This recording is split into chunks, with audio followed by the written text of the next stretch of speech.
La peur de l'inconnu, comment s'en défaire? La peur de l'inconnu, c'est quand vous ressentez de l'appréhension face à l'avenir ou face à de nouvelles situations. La peur de l'inconnu, parfois décrite comme la peur de l'incertitude, est une émotion profondément enracinée.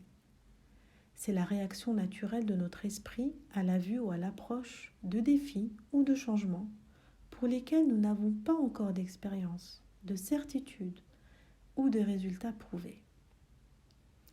Cette peur se vit face à une situation, une chose ou une personne sur laquelle on manque d'informations et qui est perçue comme un danger du fait que son issue n'est pas prévisible et jugée comme désagréable à vivre, voire dangereuse. Cette peur nous dissuade alors de nous confronter à des situations nouvelles. Et si nous lui donnions une forme à l'inconnu? Imaginez un étranger d'apparence très bizarre, très chargé, qui vient de je ne sais où, et son apparition soudaine, sa présence, suscite en vous de l'inquiétude. En même temps, cela attise votre curiosité de par sa mystériosité. Il semble avoir affronté vents et marées, tellement vous le voyez marqué par les périples de la vie. Au fond de vous, vous vous dites qu'il pourrait vous transmettre bien des choses, et en même temps, vous avez peur de cet inconnu. Et oui, il y a toutes ces petites voix qui vous maintiennent au doute. Ne parle pas aux inconnus, la curiosité est un vilain défaut, fais attention, tu es trop confiant, tu es trop naïf, sans parler des monstres cachés dans le placard, sous le lit, les contes du grand méchant loup et des informations anxiogènes des médias. Toutes ces consignes, ces informations, ces scénarios que vous avez reçus ou vécus émotionnellement enfant, vous laissent penser qu'on ne trouve rien de bon dans la découverte et la nouveauté, et que, au contraire, il faudrait l'éviter et rester là où vous êtes. C'est bien plus confortable que de se confronter à toutes ces incertitudes. Confrontés à une situation inconnue, nous préférons alors rester dans ce que nous connaissons. Objectivement, l'inconnu est un rapport de force entre le bénéfice et le risque, entre le confortable et l'inconfortable. Or, tant que le rapport de force n'est pas en faveur de la prise de risque, vous ne prendrez pas de risque. Vous resterez figé face à cette peur de l'inconnu. Cette peur est là pour vous bousculer dans votre confort. Et oui, le confort de vos habitudes peut devenir à la longue inconfortable. Il n'est finalement pas si confortable et l'inconfort n'est pas si terrifiant. Par exemple, vous êtes salarié dans une boîte. Tout se passe bien, bon salaire, les horaires, on vous envie, mais vous ne vous sentez pas assez utile. Vous ne déployez pas pleinement votre potentiel comme vous le souhaiteriez. Vous aspirez à plus de liberté, plus de sens dans votre agir. Vous entrez alors en négociation avec vos aspirations et votre volonté profonde. Votre peur de l'inconnu vous amène à les taire. Conséquence, vous allez vous sentir tiraillé entre confort et inconfort, entre confort et aspiration profonde. Cela vous amène à vivre dans un tiraillement. Vous n'êtes pas aussi bien dans votre job, mais vous avez peur du changement. Votre job finit par devenir alimentaire et vous êtes en prise à des frustrations face à vos aspirations insatisfaites et toute cette belle énergie, ce potentiel que vous ne pouvez déployer comme vous le souhaiteriez. Comment se défaire de la peur de l'inconnu? Premier point, avoir un but dans votre vie. Avoir un but dans votre vie va vous aider à vous projeter positivement dans le futur et à agir à partir de votre volonté propre et de vos propres aspirations. Par exemple, Je veux mener une vie saine et équilibrée tout le restant de ma vie. Je veux quitter ce monde en étant en paix. Je veux laisser une empreinte positive dans ce monde. Je veux vivre pour contribuer à rétablir la paix et l'harmonie dans ce monde. Quand vous vous fixez un but noble dans votre vie, vous êtes nourri par vos aspirations profondes et vous êtes porté par votre propre volonté et vos valeurs. Vous vous concentrez sur vos valeurs plutôt que sur vos objectifs. Cela va vous permettre d'œuvrer avec votre cœur. De ce fait, même si le résultat ne vous satisfait pas, vous serez heureux d'avoir fait bonne œuvre, d'avoir fait une bonne action qui a du sens pour vous.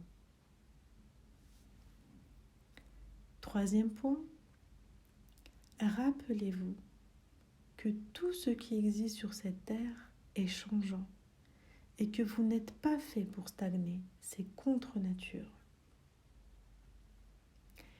Imaginez cet instant de peur de l'inconnu comme le moment où une petite graine est plantée dans la terre. Au début, la graine est entourée de ténèbres, de silence et d'incertitude. Mais c'est précisément dans cette obscurité que la germination commence. Bientôt, la plante perce la surface de la terre, s'épanouit et devient une belle fleur. De même, dans les moments d'incertitude, de nouvelles opportunités et découvertes peuvent germer. Par exemple, vous pourriez avoir peur de démarrer un nouveau projet créatif, mais en acceptant cette période difficile de départ, vous pouvez éventuellement voir votre idée fleurir et se déployer. Autre point, sortez du dilemme réussir ou échouer.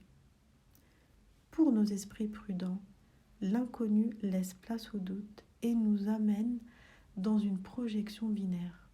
Vais-je réussir ou échouer cette fois-ci? Or, rappelez-vous que pour choisir, il faut sortir du dilemme. Il vous faut trouver une troisième voie. Entre les deux, réussir ou échouer, qu'est-ce qu'il y a? Imaginez que vous envisagez de changer de carrière. C'est une étape inconnue, mais en la considérant comme une exploration de votre potentiel, vous pouvez vous sentir plus à l'aise pour franchir ce pas. La troisième voie, c'est considérer cette expérience comme une opportunité d'exploration de votre potentiel.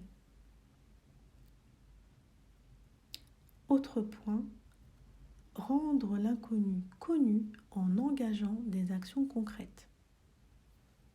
Qu'est-ce qui vous empêche par exemple de vous renseigner au préalable sur un sujet, un lieu ou une personne, d'étudier l'environnement nouveau dans lequel vous allez aller, de vous accompagner, de vous faire accompagner par des amis si besoin, de vous préparer avant de plonger. De cette manière, l'inconnu sera moins inconnu, il sera plus familier et moins effrayant. En fin de compte, la peur de l'inconnu est une émotion commune et connue, mais elle ne doit pas dicter vos choix de vie. À travers ces métaphores et ces exemples, vous pouvez changer votre manière d'agir face à l'inconnu et saisir ces moments en votre faveur.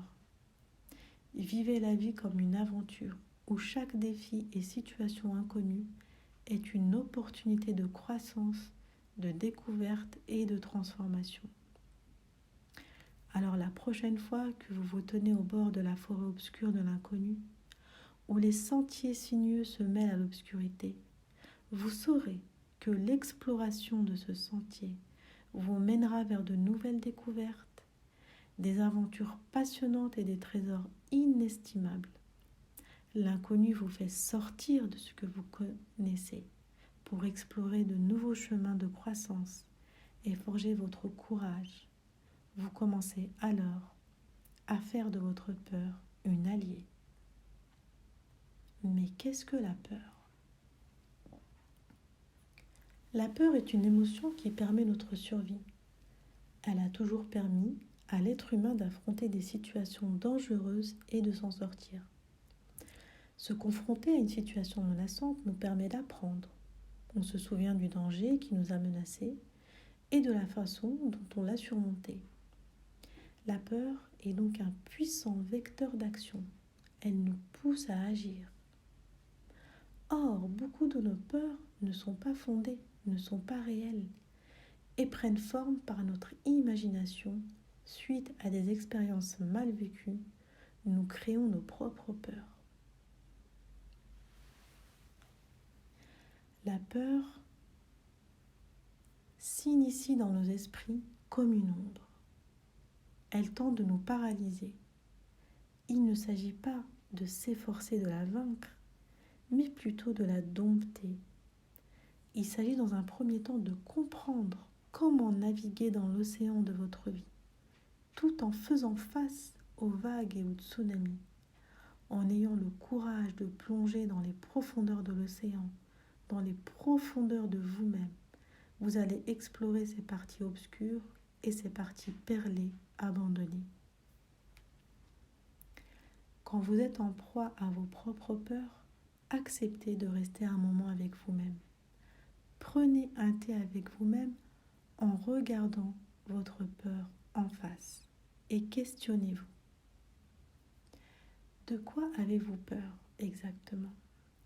Au pire, qu'est-ce qui risque de se passer? D'où vous viennent toutes ces appréhensions? Depuis quand vous vivez avec ces peurs? Il n'est pas toujours facile d'avoir des réponses à ces questions, car nos peurs les plus profondes sont très souvent liées à des traumatismes vécus dans l'enfance. Mais le fait de les reconnaître, de les accepter, va vous aider à les dompter et à progresser. Et rappelez-vous qu'une émotion est une énergie qui pousse à l'action. Donc l'enjeu, c'est de ne plus subir vos peurs, mais de les dompter, afin d'en faire des alliés dans le but d'agir. En prenant ce temps avec vous-même, vous observerez que lorsque vous êtes en proie avec vos peurs, sans danger immédiat, c'est que vous n'êtes plus ici. Vous n'êtes plus au présent. Vous n'êtes plus présent à vous-même et à ce qui se passe réellement. Vous êtes en proie à vos peurs lorsque vous vous projetez négativement dans le futur, lorsque vous êtes stressé et frustré par ce qui risque de se passer, si vous n'êtes pas à la hauteur, si vous échouez. Face à toutes ces appréhensions, vous créez des scénarios négatifs liés aux appréhensions du futur. Or, le futur, nous n'en savons rien et c'est bien mieux comme ça. Donc, arrêtez de vouloir tout contrôler pour la simple raison que c'est impossible. Vous ne pourrez jamais tout prévoir. La seule chose que vous pouvez contrôler, ce sont vos réactions dans le présent. Tout comme le passé est passé, le futur, vous n'en savez rien. Le seul pouvoir que vous avez réside dans votre présent. Le présent est la seule réalité que vous possédez vraiment.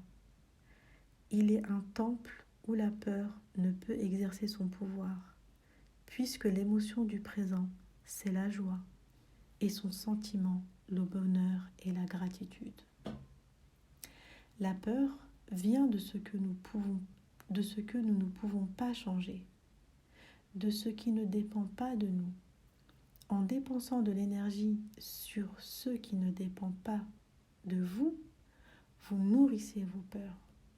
Rappelez-vous toujours que vous avez une obligation de moyens et que le résultat ne vous appartient pas. Concentrez votre énergie sur ce que vous pouvez changer chez vous, pour vous et à votre niveau. La peur est très liée à ce que vous ne pouvez pas changer, à l'exigence d'un résultat idéal. Elle enchaîne votre esprit dans des scénarios négatifs, voire dramatiques. Les monstres et les fantômes de votre imagination sont bien plus terrifiants que la réalité elle-même. En prenant le temps d'analyser ces pires scénarios que vous vous créez, vous allez apprendre à disséquer vos peurs et à développer une conscience de vous. Et en adoptant le principe de « j'ai peur et j'y vais », vous allez découvrir que derrière chacune de vos peurs, il y a un cadeau. La peur devient votre compagnon de voyage pour plonger dans les merveilles de votre force intérieure et vous éveille à la conscience de vous. Elle devient un catalyseur de croissance dans la réalisation de soi.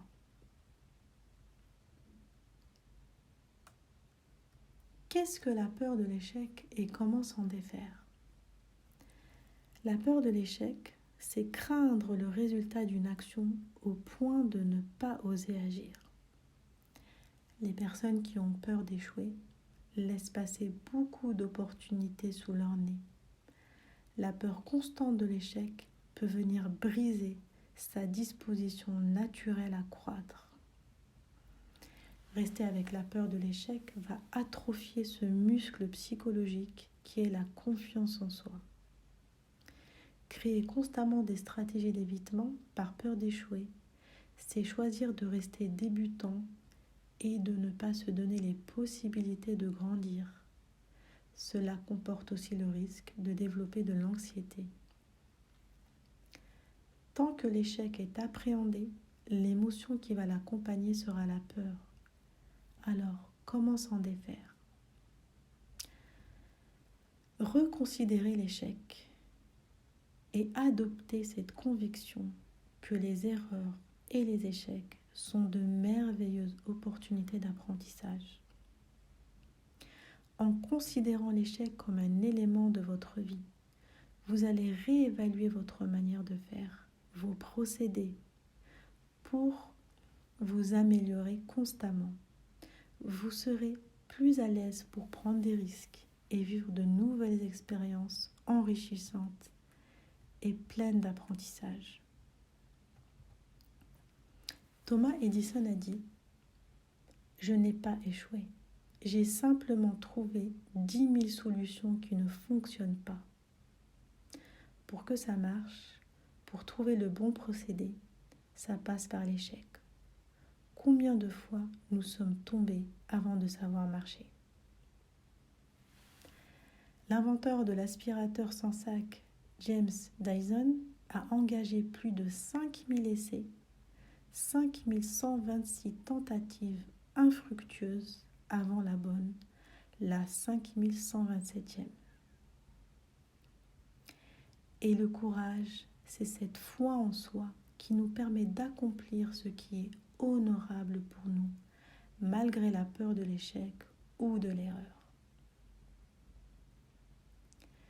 Tout comme il est important d'apprendre à aimer l'inconnu pour développer sa force intérieure, il est essentiel de considérer la place de l'échec dans sa vie et d'accepter parfois sa douleur avec toutes les pertes qui peuvent s'en suivre pour se forger et développer son plein potentiel. Comme le dit ce proverbe chinois, l'échec est la mère du succès. Plus nous tirons des enseignements de nos échecs et plus nous avançons vers notre réussite. Johannes Osthofer de l'université Princeton a fait publier le CV de ses échecs. Il a publié la liste de tout ce qu'il a tenté et raté. Les écoles qui n'ont pas voulu de lui, les postes et les bourses qu'il n'a pas obtenus, les articles qu'aucune revue n'a voulu publier. Au lieu de cacher ses défaites, il s'en est vanté. Il n'a pas fait ce CV pour trouver un job, mais pour partager son parcours et les défaites qui l'ont amené à la réussite. Et si maintenant vous faisiez pour vous-même le CV de vos échecs, vous allez sûrement approuver cette conviction que les erreurs et les échecs sont de merveilleuses opportunités d'apprentissage. Autrement dit, il n'y a pas d'échec, il n'y a que des apprentissages, et ça change la donne.